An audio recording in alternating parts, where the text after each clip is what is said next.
Shalom, on va parler quelques minutes de la parashat Korach. Il y a un midrash qui raconte que Korach, il a inventé une histoire. Et cette histoire que Korach il a inventée, elle n'était même pas logique, c'était impossible que cette histoire, ça pu exister au moment que les Juifs étaient dans le désert pendant les 40 ans. Et quand même, les gens ils ont cru Korach. Pourquoi? Pour la simple raison que Korach c'était un des hommes les plus riches au monde. Et les gens ils ont cette façon de réfléchir que si la personne elle est riche, c'est un signe qu'il est intelligent. Et s'il est intelligent, alors on peut lui demander des conseils et on peut suivre ses conseils, on peut faire confiance à ses conseils. Et si la personne elle est pauvre, on ne peut pas l'écouter. C'est impossible qu'il soit riche. On ne peut pas suivre ses conseils. La preuve, il est pauvre. S'il aurait été intelligent et si ses conseils étaient bons, alors il aurait été riche. Alors les gens, ils ont cette façon de faire, d'aller plus demander des conseils à quelqu'un qui a beaucoup d'argent, à quelqu'un qui est riche, en pensant, parce qu'il est riche, c'est un signe qu'il est intelligent. Et les gens, ils ne pensent même pas qu'il y a autre chose qui peut exister. Que tout simplement, Dieu il a voulu que ce bonhomme soit riche, il peut être le plus bel du monde. Il y a des gens qui ne savent même pas remplir un chèque, et que Baruch Hashem pour eux, ils sont très très riches. Voilà, ils n'ont pas fait des études, ils ne sont pas très intelligents, et ils ont des millions. Et pourtant, il y a des gens qui ont fait des études, 7 ans, 8 ans, 9 ans de médecine, ils ont fait toutes sortes des études, et en fin de compte, ils n'arrivent même pas à gagner le SMIC. Alors, l'erreur que les gens ils ont eue à l'époque de Korach, que Korach il a pu leur raconter, baratiner n'importe quoi, et tout le monde ils ont cru et écouté Korach pour la simple raison que c'était un des hommes les plus riches au monde. Comme ça le Midrash raconte que Korach il avait 300 ânesses blanches qui portaient uniquement les clés de ses coffres forts. Ce n'est pas les 300 ânesses qui portaient ses biens, sa richesse, qui déjà c'est beaucoup, non. Il portait les clés de sa richesse. On va voir, le Midrash raconte que Korach il a raconté aux gens devant Moshe et Aaron que dans le désert, il avait une voisine, une veuve. Et cette femme voisine veuve, elle avait 2 filles. Et cette femme, la pauvre, elle n'arrivait pas à manger comme il faut. Et le soir, elle montait au lit avec un ventre vide et elle préférait donner à ses filles qu'à elle. Et cette femme, elle a eu l'idée d'acheter un bout de terrain dans le désert et de faire un petit champ et faire pousser là-bas des tomates, des concombres, vendre et faire vivre ces 2 filles. Cette femme, à partir du moment, j'ai vu de mes propres yeux Korach dit, au moment qu'elle a acheté le terrain et elle a voulu commencer à labourer la terre, mon cher Rabbeinu, il va la voir devant moi et il dit à cette femme, Madame, faites attention, vous voulez labourer la terre, qu'il aille à sourd. On n'a pas le droit de prendre un taureau avec un âne, les attacher pour labourer la terre. Il faut que ce soit 2 personnes qui ont physiquement la même force, qu'il n'y en a pas un plus faible que l'autre. Si il y en a la qu'il aille, c'est à sourd. Alors si vous voulez labourer la terre, il faut 2 ânes ou 2 taureaux, mais faites attention. La femme, la veuve, elle lui a dit devant moi, il n'y a pas de problème. Elle a labouré la terre, elle a planté, et au moment qu'elle a commencé à récolter, Moshe lui a sauté au cou. Il lui a dit, Madame, n'oubliez pas, il y a Leket, Shikra, Péa, Maaser Cohen, Maaser Lévi, et il y a Orla, il faut attendre 3 ans. Il a commencé, cette femme, elle lui a dit, attendez, je ne comprends pas, c'est quoi Leket?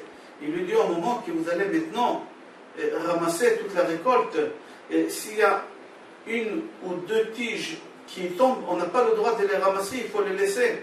Il y a Shikra, si au moment que vous avez commencé à ramasser, vous avez oublié quelques tiges, vous n'avez pas le droit de faire marche arrière pour les récupérer. Il y a PA dans les coins du champ, dans les 4 coins du champ, il faut laisser un peu, il ne faut pas tout raser, il faut laisser aux pauvres.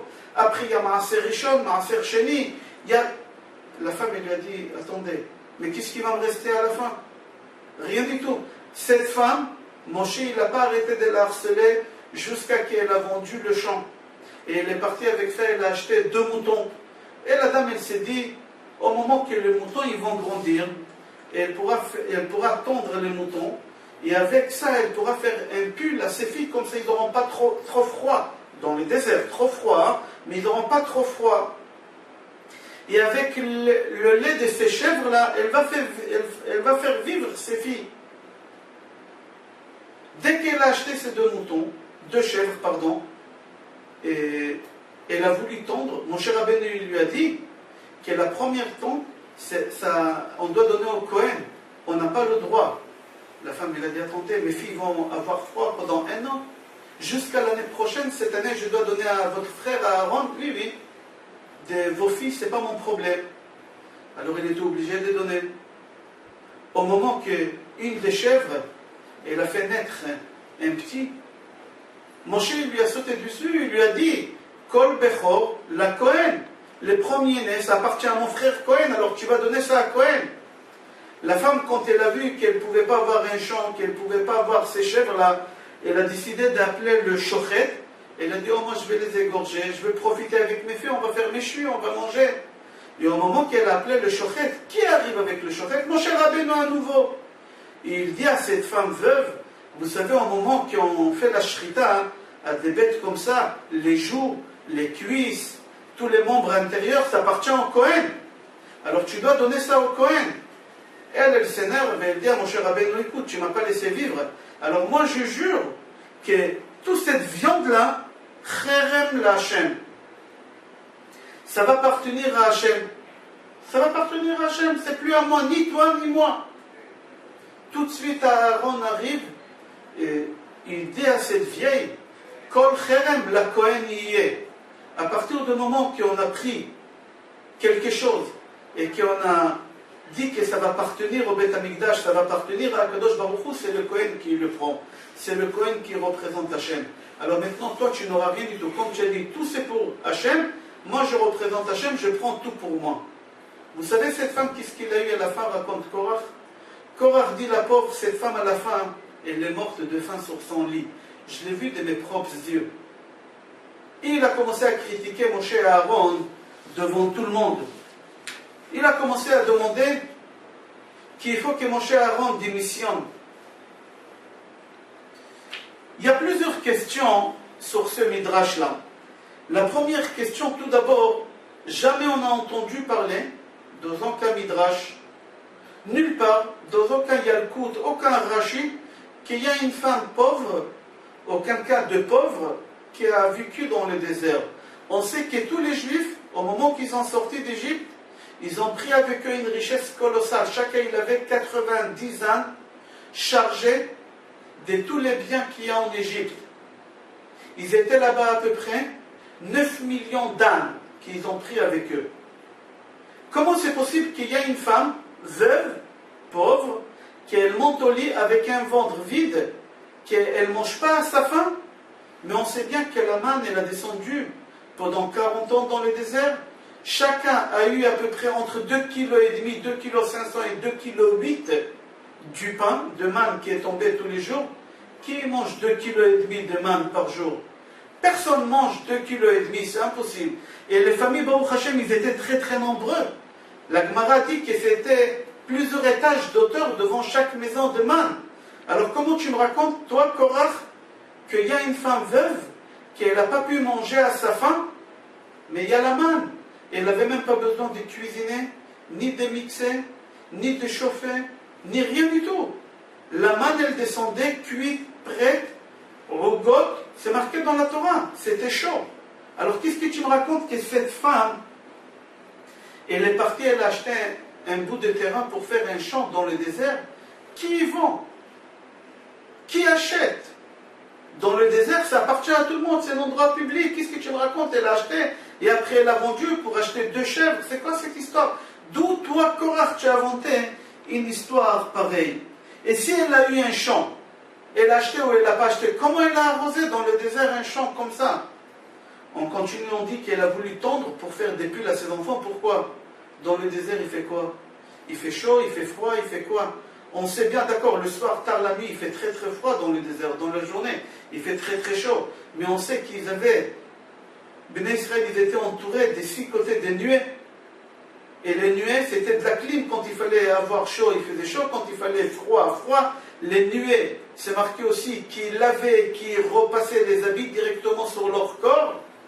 Qu'est-ce que la mère elle a besoin d'aller tondre pour fabriquer des pulls à ses filles? Ils n'avaient pas besoin. Les enfants qui avaient 2 ans, 1 an, les mêmes habits, les mêmes chaussures, ils ont grandi avec eux pendant 40 ans dans le désert. Qu'est-ce que tu me racontes? À la fin, tu es en train de me dire que quoi? Que cette femme, elle est morte de faim. Ta voisine, tu sais qu'elle a faim, qu'elle n'arrive pas à dormir parce que son ventre, il est vide. Toi, un des hommes les plus riches au monde, tu n'as même pas une idée d'aller lui donner un morceau du pain? Non, dès que tu as entendu qu'elle est en train de mourir, tu as pris tout de suite ton appareil photo, tu es parti la filmer, prendre des photos avec un gros sourire pour dire demain j'ai une photo dans le journal pour mon parti, pour les élections, pour faire sauter Moshe et Aaron. C'est ça ton but? C'est ça Korach? C'est-à-dire toute l'histoire que Korach a inventée, c'était un grand mensonge, jalousie extraordinaire que Korach avait par rapport à Moshe et à ses frères. La question qu'elle se pose, comment ça se fait que les gens, ils ont cru Korach, ils ont suivi Matayim Chamishim, 250 Nessiim, c'est-à-dire 250 princes. La plus grande partie, c'était de la tribu des Réhouven, c'était les voisins des Korach. C'était des gens qui avaient un niveau extraordinaire, presque ils ont atteint le niveau de la prophétie. Comment ils ont pu suivre Korach? On dit parce que les gens croient que les gens qui sont riches, ils sont riches parce qu'ils sont intelligents. Et Korach, c'est connu qu'il était très riche, comme on a dit au début. Les gens disent, il est riche, c'est-à-dire qu'il est intelligent, la preuve qu'il a une réussite. Maintenant qu'un riche dit des bêtises, c'est pas grave. L'essentiel, quoi? Qu'il a de l'argent et qu'il a réussi. Alors on ne fait pas attention à ce qu'il dit. Qu'est-ce qu'il dit? C'est cachère, c'est bon, c'est valable, c'est extraordinaire, on va suivre. Et c'est ça l'erreur que les gens ils ont eue, et c'est comme ça que Korach il a pu induire en erreur toute cette communauté qu'ils ont suivi Korach. Tous les gens ils ont dit, lui il a une expérience de la vie, lui il sait comment il faut gérer les choses, lui il sait comment il faut réfléchir, la preuve, il a réussi. Alors puisqu'il a réussi, on va le suivre. C'est faux et archi faux. C'est pas la personne qu'elle fait, c'est pas la personne qu'elle réfléchit, c'est pas la personne qu'elle pense. L'homme il n'a pas le droit de dire avec ma force, avec mon intelligence, avec ma pensée, grâce à moi j'ai fait tout ça. Pas du tout, tu n'as rien fait. C'est Akadosh Baruch Hu qui fait tout. C'est Akadosh Baruch Hu qui donne tout. Kim Mimcha, car ça vient de tout ce que j'ai, ça vient de toi, Akadosh Baruch Hu. Je vous souhaite Shabbat Shalom, Bracha ve'atzlacha et Kol Tov.